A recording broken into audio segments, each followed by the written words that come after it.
Hi friends, இன்றைக்கி என்ன video பார்க்க போகிறோன்னா அரிசி உப்புமா எப்படி செய்யறதுன்னு பார்க்க போகிறோம். அரிசி உப்புமா எப்படி செய்யறதுன்னு பார்க்கறதுக்கு வீடியோக்குள்ளே போகிறதுக்கு முன்னாடி நம்ம சேனலை சப்ஸ்கிரிப்ஷன் பண்ணிக்கோங்க. பக்கத்தில் இருக்கிற பெல்லைக்கான கிளிக் கொடுத்துக்கோங்க.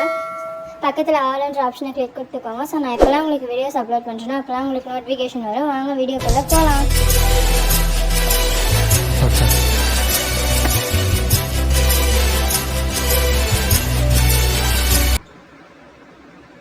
பச்சரிசி கழுவி காய வச்சு ரவையை உடைச்சி சளிச்சிட்டு அரிசி உடைக்கும்போது ஒரு கப் துவரம்பருப்பு, 1/4 டீஸ்பூன் சீரகம், 1/4 டீஸ்பூன் மிளகு உடைச்சிக்கோங்க.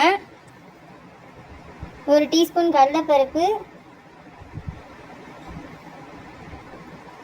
1 டீஸ்பூன் உளுந்து, 1/2 டீஸ்பூன் சீரகம், 1/2 டீஸ்பூன் கடுகு, கருவேப்பிலை, 3 பச்சை மிளகாய், 2 காஞ்ச மிளகாய், கருவேப்பிலை, ஒரு பெரிய வெங்காயம், தேங்காய் துருவல் 1 கைப்பிடி எடுத்துக்கோங்க.